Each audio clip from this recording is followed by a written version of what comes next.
Que o Senhor continue nos abençoando. E hoje está sendo uma quarta-feira para mim, mais especial. Porque cada dia que eu consigo estar na casa do Senhor, para mim, é um troféu. Eu creio assim que nada pode tirar esse prazer de estarmos na casa do Senhor. Porque somos fracos, somos falhos, somos humanos, somos carne, mas além de tudo somos servos. Servos de um Deus maravilhoso. Às vezes acordamos pela manhã cedo, é tão bom acordar cedo, né, gente? É tão maravilhoso poder acordar cedo. Oh, glória a Deus por isso. E então, às vezes a gente acorda já pela manhã e com tantos problemas para se resolver, tantas questões para se resolver, e de repente a gente olha para o Senhor e fala com Ele vai dando para nós uma paz interior, uma alegria, uma força para enfrentar tudo que não vem de nós, vem do Senhor. E em lugar de remédios e médicos, temos uns aos outros, e principalmente a palavra de Deus, que nos fortalece o tempo inteiro. E quando a gente abre a Bíblia, eu geralmente não escolho o que eu vou pregar, meus queridos. Geralmente não. 90% ele vem do alto mesmo. Eu abro a Bíblia e falo assim: Senhor, fala o que tu quer falar para a tua igreja. Às vezes não vou negar, vem aquela página em branco inteira assim. Eu falo, hoje é a pastora Cláudia que vai pregar, né, irmão? Mas o Senhor hoje deu também. Deixa eu ver aqui que eu dobrei a passagem. 1 Samuel, capítulo 24. Vai ser bem essa passagem, bem conhecida por nós, mas na hora da luta bem esquecida. Bem assim, às vezes até a gente faz igual está na passagem, tá bonito. Mas na verdade, quando estamos na luta, sabemos que estamos agindo em conformidade com a palavra, em conformidade com o Espírito Santo. Mas quando nós estamos em lutas, esquecemos dessas passagens, que são valorosas. Aí se cumpre aquilo que está escrito no Novo Testamento, que quando nós abrimos a nossa boca, nós não devemos pensar o que vamos falar, o que vamos fazer, mas quando nós abrimos a nossa boca, o Espírito do nosso Deus vai falar por nós. Na hora da tempestade, das lutas, um vai ajudando o outro, mas essa palavra vem se cumprindo em todos nós. Louvo a Deus também por esse rebanho tão lindo, tão fiel, tão abençoado, que tem me abençoado com a vossa presença, com carinho. Valeu a pena criar muito de vocês na casa do Senhor, que são mais filhos para mim, nascidos do meu útero, que na hora que eu derramo uma lágrima, os meus filhos aparecem. Os meus filhos me surpreendem com uma força que eu não sei, só pode vir de Deus. É maravilhoso. Meus bebês crescidos, casados, são pais, mães, a maioria de vocês, mas tem me honrado de maneira valorosa, de maneira sobrenatural. Que o Senhor os abençoe fortemente, fortifica, e os meus nascidos também da água do Espírito, que vieram já adultos para a casa do Senhor, e tem compreendido tão bem cada sorriso, cada lágrima, cada luta, cada vitória. Eu só peço que o Senhor os abençoe, vocês que têm lá na sua intimidade torcido por nossa felicidade, que tem acreditado que o Senhor é conosco, que tem nos defendido, que tem nos honrado, que não tem desfalecido no meio do caminho, que quando vem a nossa luta, já prepara a arma para lutar contra o inimigo junto conosco. Que o Senhor nos abençoe, vocês nascidos da água do Espírito, vocês que nasceram de Deus realmente, e têm entendido cada situação na nossa vida, que o Senhor os abençoe. E eu os convoco para continuar lutando junto ao nosso lado contra o pecado, contra os principados e as potestades do inferno. E olha, eu peço em nome de Jesus, não voltem atrás, não regridam, não tenha aquilo que muitos têm, que aprendem e nunca chegam ao conhecimento. Gente, isso é o pior estágio do ser humano. Ou aqueles também que conheceram as coisas de Deus e voltaram à velha criatura. Gente, como é horrível isso, como é terrível. E eu acredito que tem muitos homens e mulheres que Deus levantou, principalmente aqui na nossa igreja e no nosso ministério. E que esse homem e essa mulher de Deus valorosos seja um de vocês, em nome de Jesus Cristo, ou todos vocês. E aqui em 1 Samuel capítulo 24, fala justamente igualzinho a pastora estava falando no início da reunião. Muitas vezes a gente virar caça e não caçador. Eu não sei o que é pior, se é a caça ou o caçador. Eu prefiro ainda ser a caça, vocês acreditam? Porque eu sei que quando eu estou sendo caçada, Deus está me protegendo. Se eu virar caçador, eu vou ficar com a minha própria ira, a minha própria vingança, a minha própria justiça, e eu acabo por ficar da altura dos adversários. Não vou negar que tem momentos que eu choro na presença de Deus. Eu vou e falo com o Senhor, e falo na cabeça também de quem está perto de mim, falo muito, e peço justiça a Deus, mas de repente a palavra do Senhor está sobre nós. E Davi, o rei Davi, ele se tornou uma caça e não um caçador. E por motivos tão banais, né? Motivo de inveja. E a gente olha assim, muitos têm falado para mim: nossa, que vergonha, eu não fiz nada para me envergonhar. Estou diante da presença do Senhor, e o Senhor está no comando das nossas vidas. As pessoas não deixam nem Deus trabalhar, né? Deus tem um jeito tão diferente do nosso de trabalhar, né? De repente o Senhor lá na frente vai fazer algo diferente, de repente o Senhor agora já está fazendo, e as pessoas têm que ser do jeito que eles tramam, do jeito que eles pensam, do jeito que eles querem. Eu já aprendi que Deus às vezes me deixa chegar no pó mesmo, porque Ele me conhece, Ele sabe que eu não vou me dobrar o diabo. Por muitas vezes na minha vida eu cheguei no pó, gente, eu comi o pó e vocês viram. E o Senhor me levantou. E eu sei que o Senhor, Ele pode deixar as pessoas em situações tão diferenciadas, e o Senhor trabalhar na vida das pessoas. Olha, muito foi criticado, por exemplo, meu avô no último ano naquela clínica. Muito foi criticado. E foi difícil também para nós presenciarmos, mas eu sabia que, de alguma maneira, ele era um homem salvo, eleito, pregador da palavra, aprendeu as coisas do Senhor, executou, mas eu sabia que tinha algo nele que precisava ainda passar por uma certa purificação, uma certa conscientização. E parece que não, ele tinha que passar por aquilo, eu sei que ele tinha. E a família sabe que ele tinha que passar por aquilo, porque por muitas vezes ele não entendeu a mulher de Deus que estava ao lado dele. Ele tinha. E eu sei que tudo tem na mão do Senhor. Deus não vai levar alguém para a glória sem antes passar pelo fogo, gente. Ele purifica o ouro, Ele lapida a pedra preciosa, Ele faz coisas terríveis que os homens religiosos falam assim, porque as pessoas que frequentam a igreja por muitos anos e ficam na rotina, eles se tornam pessoas religiosas e não convertidas. Eles exigem o culto com o mesmo formato, eles exigem a posição nossa ser do mesmo formato, eles exigem que Deus só possa libertar alguém da mesma forma. Eles não deixam Deus trabalhar, e é terrível isso, não é verdade, pastores? Não é verdade?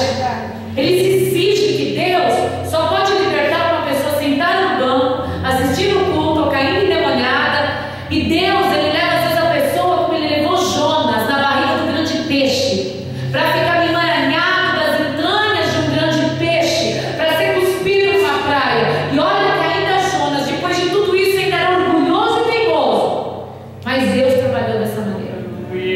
E os religiosos, aqueles que vão para os cultos sem consciência do que é uma batalha espiritual, esqueceram por muito estar bem na sua vida, eles não deixam Deus mais trabalhar, eles querem trabalhar no lugar de Deus. E isso se torna terrível, porque o trabalhar de Deus, ele é diferente.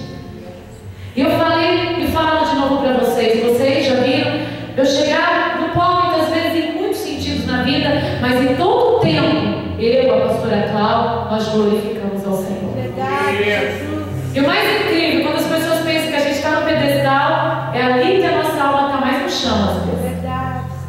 E quando as pessoas pensam que a gente está no chão, é quando a nossa alma está em pé e as nossas asas estão abertas para voar. Então agora muitos estão no comentário, a pastora está no chão, mas eles podem ver o meu físico talvez, o aparente, mas a minha alma, o Senhor está preparando para grandes voos. E aqueles que estão ao meu lado, ao lado da pastora Cláudia, ao lado desse ministério, que vão junto comigo ao pó, gente, eu vejo pessoas com problemas enormes e eles estão preocupados comigo. É lindo. Naquela hora meu coração assim se quebranta.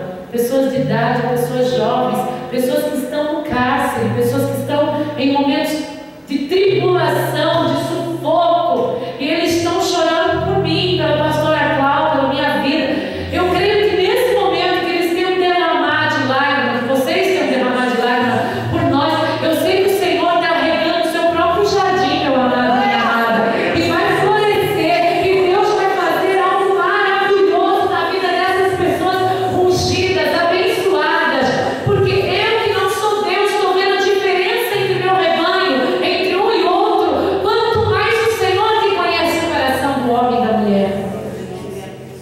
E nessa passagem aqui de 1 Samuel, mostra que Davi, apesar de ser a caça do rei Saul, ele se tornou ali na posição de caçador.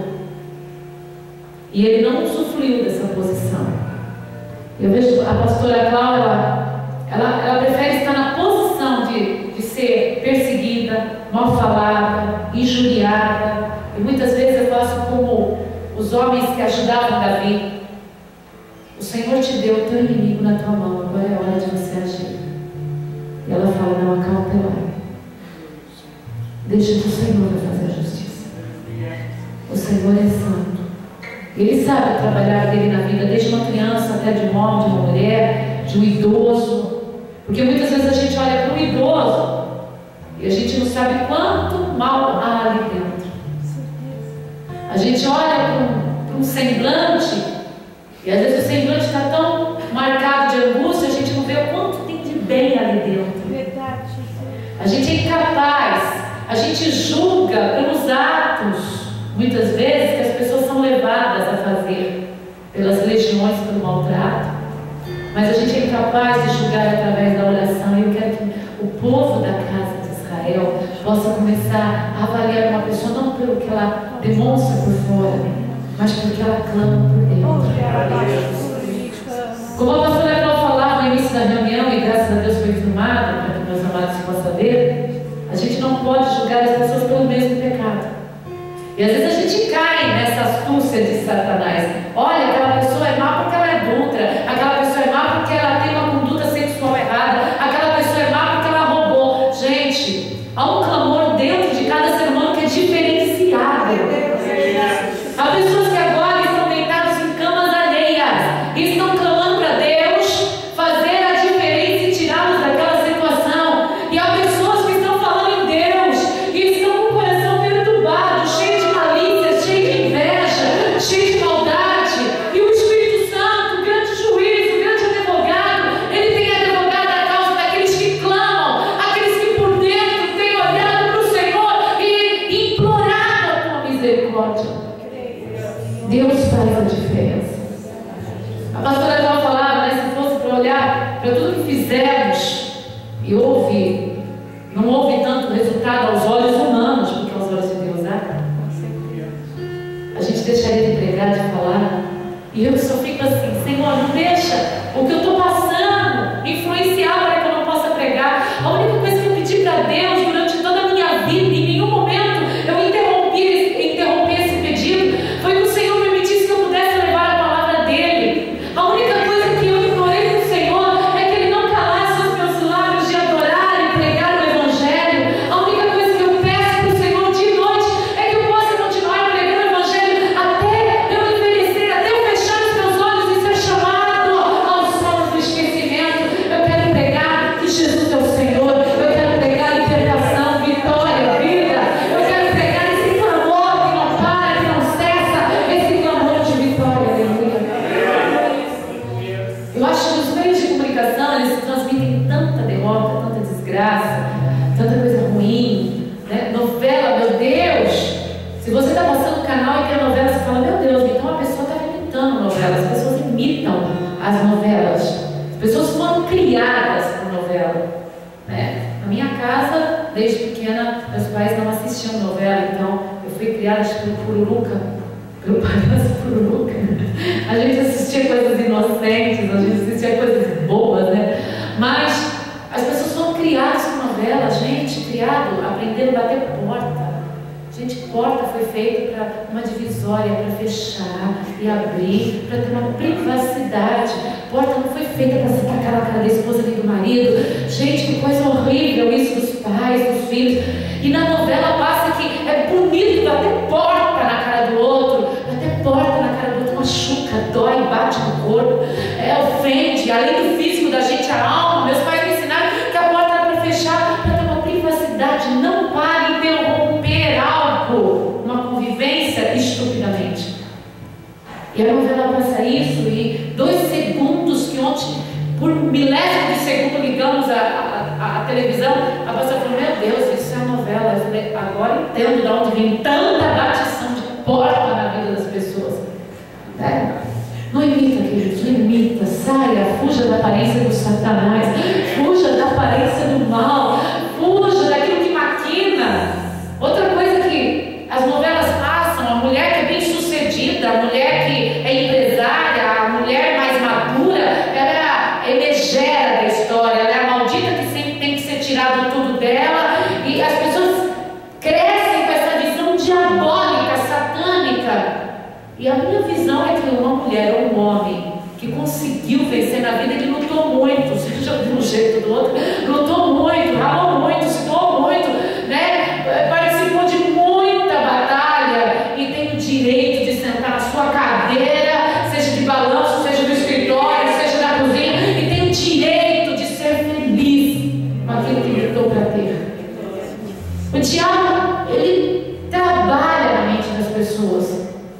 Se você ainda está debaixo dessa unção, declara para o Senhor: eu vou sair debaixo dessa unção maligna, de um jeito ou do outro eu vou sair. Que está na pessoa que eu convivo, ou que está em mim mesmo, mas eu vou sair. Muitas vezes você está trabalhando, você chega em casa surpreendido por uma atitude que você não sabe de onde vem. Vem desses ensinamentos diabólicos, demoníacos, satânicos, que o Senhor tem repreendido através da igreja dele. A igreja dele, que pega muitas vezes pessoas como eu, você, sentados no banco, mesmo que se você liga a televisão, tem aquela catedral, aquelas igrejas bonitas, é aquele pastorzinho feio, grande, pequeno, suado, com olheira, com bolsa nos ombros, aquela pastora com a voz gasta até, aquele povo sentado, escutando uma ministração que enfrenta toda aquela mentira do diabo passada em novelas, em filmes, em programações diabólicas. Aqueles homens bem vestidos, aquelas mulheres bem vestidas no altar, pregando contra aquele nudismo. Vencedores, homens e mulheres vencedores que estão pelas igrejinhas, pelas catedrais, na televisão, no YouTube, vencedores que conseguem passar a integridade de Cristo, aleluia. Vencedores que nós temos que orar e aplaudir a obra do Espírito Santo que está sobre a face da terra, aleluia. E não só no Brasil, na Coreia do Sul, que tem a maior igreja. Coisa mais linda o trabalho dos irmãos coreanos, quando eles começam a cantar aquela igreja linda, que a gente, sem entender o que eles estão cantando, apesar que a maioria é música da harpa, né? O hino da harpa, então a gente deduz o que eles estão cantando, mas eles cantam cheios do Espírito Santo, do Pentecoste, aleluia. É o evangelho que está espalhado na África, onde não tem nem recursos, muitas vezes, algumas igrejas têm, outras não, tocando em latas velhas, mas a gente vê aquele louvor lindo saindo daquela adoração perfeita, indo contrário às bruxarias, às feitiçarias, às tradições daqueles locais. Queridos, como é difícil tirar a tradição de alguém. Jesus, a tradição da comida, a tradição da festa, da buchada que comia na igreja dos romanos. Como é difícil tirar, gente, a tradição. Agora eu fico olhando esses ministros do Senhor que vai para a África.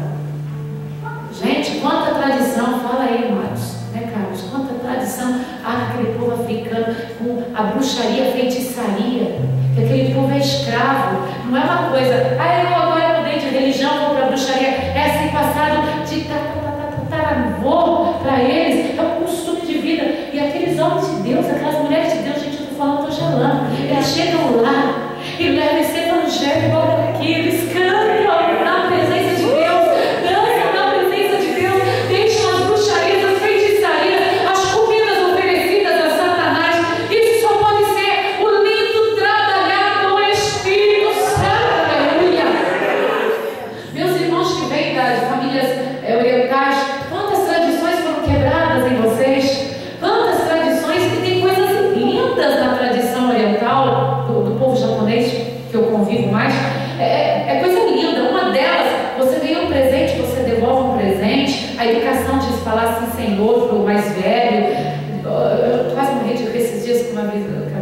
escreveu, ela vai ser... Quem cresceu numa família de japonês sabe que recebe aqueles gritos assim: você vai deixar comida no prato? Nós passamos fome, necessidade, né? É lindo ainda isso.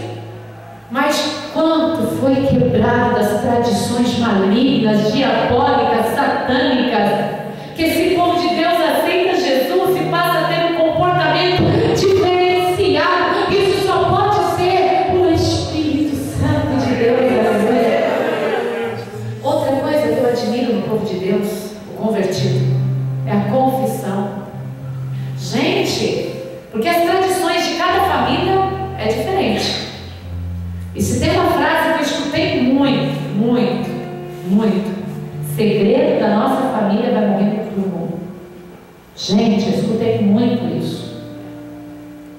E quando eu vejo alguém, um espanhol, um alemão, um italiano, que é a minha raça, chegando e falando, confessando o pecado, eu falo, isso é obra do Espírito Santo. Isso é o poder de Deus. Porque cada família tem essa tradição, creio eu. E quanto é difícil chegar e confessar o pecado.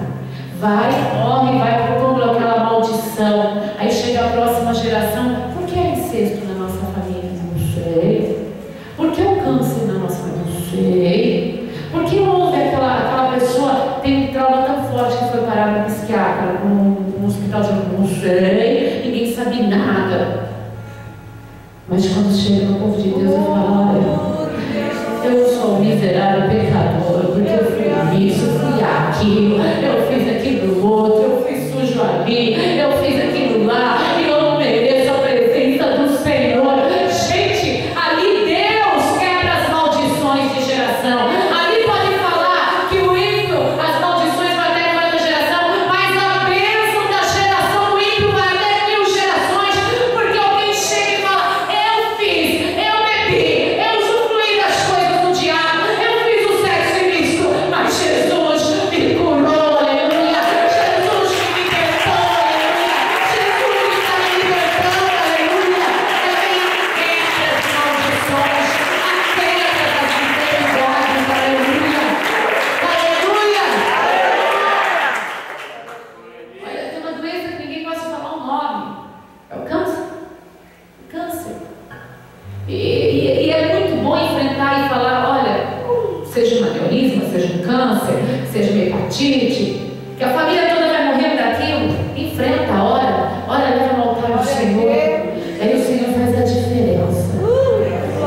Aí você vê a geração que não tinha aceitado Jesus superecendo, e a geração que aceitou, enfrentou e falou sobre aquilo, diante do Senhor, a geração sobreviveu. A geração venceu. A confissão, o declarar, é valoroso nas coisas do Senhor, aleluia. Estamos ainda com o rei Davi e o rei Saul. O rei Saul, aqui fala, e sucedeu que voltando Saul de perseguir os filisteus, lhe anunciaram dizendo, eis que Davi está no deserto de En-Gedi. Então tomou Saul 3.000 homens escolhidos dentre o povo de Israel e foi a buscar de Davi os seus homens até o cume das penhas das cabras montesas. E chegou a uns currais de ovelha no caminho onde estava uma caverna. Entrou nela Saul e cobriu os seus pés. E Davi e os seus homens estavam do lado da caverna. Então os homens de Davi lhes disseram, eis aqui o dia o qual o Senhor te diz, eis que te dou o teu inimigo nas tuas mãos, e falharás como te parecer bem aos teus olhos. E levantou-se Davi mansamente e cortou a orla do manto de Saul. E sucedeu, porém, que depois o coração doeu a Davi por ter cortado a orla do manto de Saul. Só nós para entendermos esse coração de Davi. Pastora, quando fala que Davi tinha um coração segundo de Deus, então é isso, que Davi pecou, e Deus não escondeu que Davi pecou. Deus já deixou bem claro, Davi pecou. Davi mandou o seu melhor soldado para morrer na guerra de propósito, para ficar com a mulher dele. Davi errou. Feio, teve consequências feias disso na vida dele para sempre.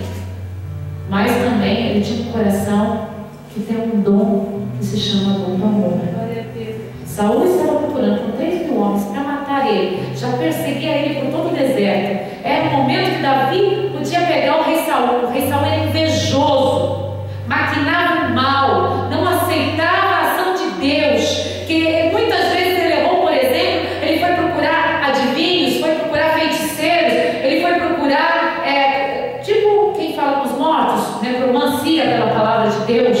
Ele, uma vez também, ele não esperou o sacerdote Samuel chegar para fazer a oferenda. Ele pegou, de medo que o povo ia dispersar, fez no lugar do profeta, do sacerdote a oferenda. Saul era tudo contrário à vontade de Deus. E fique bem claro uma coisa: não é feio o que acontece na vida da gente, porque Deus também, falando em Saul, o povo pediu um rei.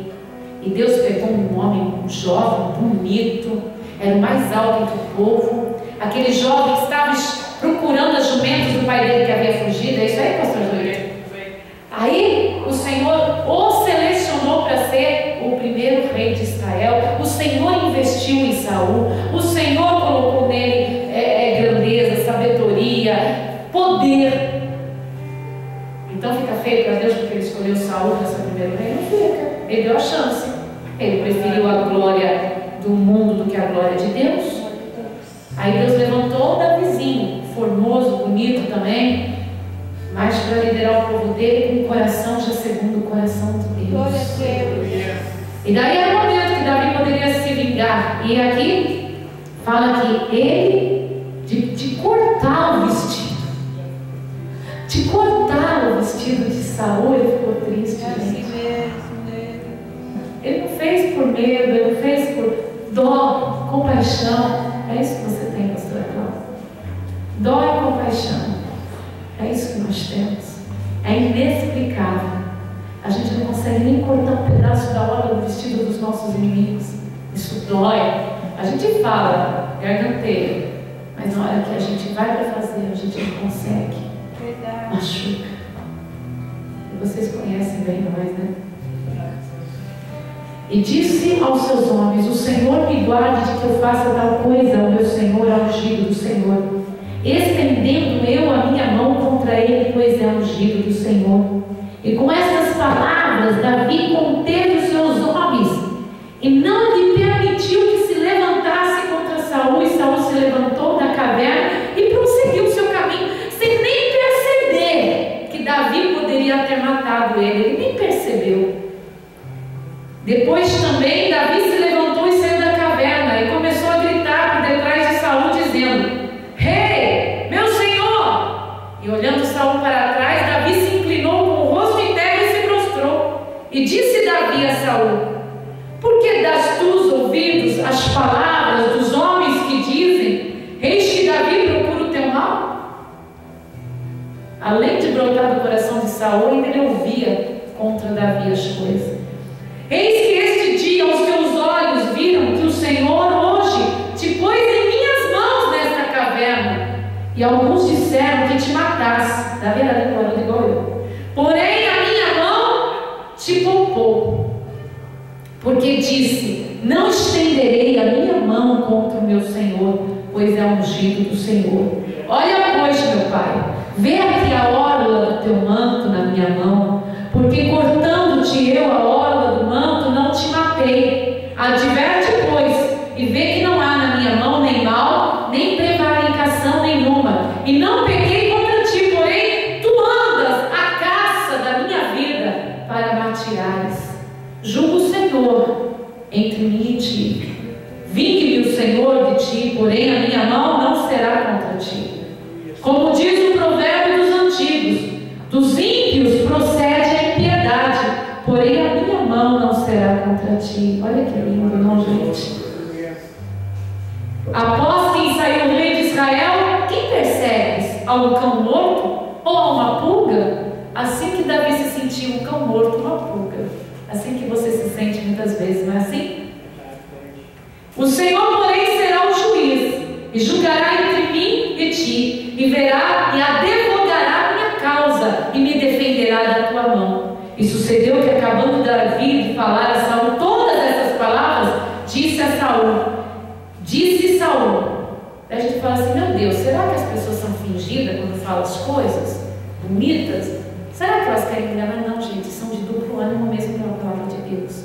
Eles sabem, reconhecem o coração de Davi, entende que há Deus no coração de vocês, de nós, mas o mal é tão forte que volta a praticar. Saul alçou a sua voz e chorou. É essa a tua voz, meu filho Davi? E disse Davi: mais justo és do que eu, pois tu me recompensaste com bem e eu te recompensei com mal. Disse Saul a Davi: tu és justo, Davi, porque você me recompensou com bem e eu te recompensei com mal. Quero escutar isso. Amém, tá ligado, tu vais escutar. Em nome de Jesus. Que coisa linda. Depois disso, Saul voltou a fazer o mal para Davi, tentar fazer o mal, mas Deus impediu. Porque Davi criou muito mais no Senhor do que na própria espada. Davi não queria o reino, Davi queria agradar ao Senhor. Então continua aqui para terminar. E tu mostraste hoje, disse Saul, comigo bem, pois o Senhor me tinha posto em tuas mãos e tu não me matastes. Porque quem há que, encontrando o seu inimigo, o deixaria ir por bom caminho? O Senhor, pois, te pague com bem pelo que hoje me fizeste. Que bonito, né? Agora, pois eis que bem sei que certamente hás de reinar e que o reino de Israel há de ser firme como na tua mão. Portanto, agora jura-me pelo Senhor que não desraigará a minha semente depois de mim, nem farás o meu nome desfarás o meu nome na casa de meu pai. Então jurou Davi a Saul, e foi Saul para a sua casa, porém Davi subiu com seus homens subindo. Mas aí depois ele continua perseguindo a Davi depois disso. Enfim. Mas Davi sobrevive e ele morre no suicídio. Mas enfim. Os religiosos da igreja deviam deixar Deus agir. Os religiosos da igreja deviam deixar Manassés ficar entre os espinhos do povo contrário, para que o Senhor possa agir. Você que está passando pela tribulação, pelo problema, pela angústia, pelo sofrimento, você vai crer no Senhor e Deus, o Deus de Davi é o teu Deus. Deus de Davi é o teu Deus. Ele vai fazer grandes milagres nessa noite, na tua casa, na tua vida, no teu serviço, no teu emprego, aonde você colocar os pés. Vamos ficar em pé e fazer uma oração. Que o Senhor seja louvado. Obrigada, Senhor, por filmar.